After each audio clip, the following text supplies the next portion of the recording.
ما میگوییم گمان ما در حق شیخ الاستاد یکی از برادرهای طالب علم خودمون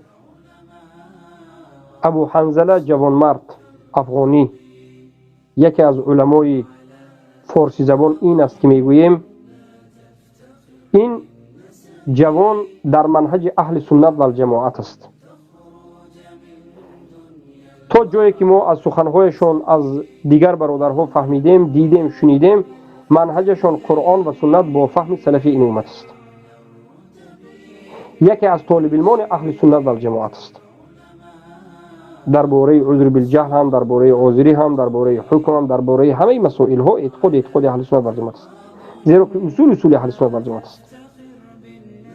ما این برادر احترام میکنیم، به خاطر الله دوست میداریم، به خاطر اینکه در حق است، در منهج است و میگویم که نحسبه كذلك والله حسیبه. ما نمی خیلی گمان میکنیم، ظاهرا نمی خیلی دیدیم و الله با خودش خوب میداند. ولا نزکی علی الله احد. ما در نزد الله هیچ کس تزکیه داده نمیتونیم، فقط ما هم خیلی دیدیم که یکی از طالب علمان اهل سنت و الجماعت است. استفاده کنید، گوش بکنید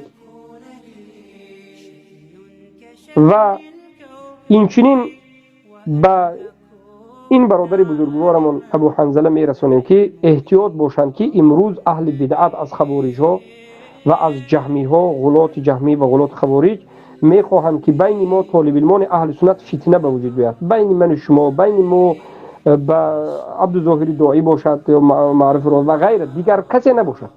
اینها فتنه را میخیزانند و صوفی ها منتج کرده ایستادند. سخنهای شما را خطا میکنند، ما را برده به شما، شما را آورده به ما میزنند. خوارج ما را برده به شما، شما را به ما. احتیاج باشید یک بار به این چیزها اهمیت ندید. هر چیزی که از ما شنیدید به ما برایید و ما هم هر چیزی که از شما شنیدیم به خود شما میبریم.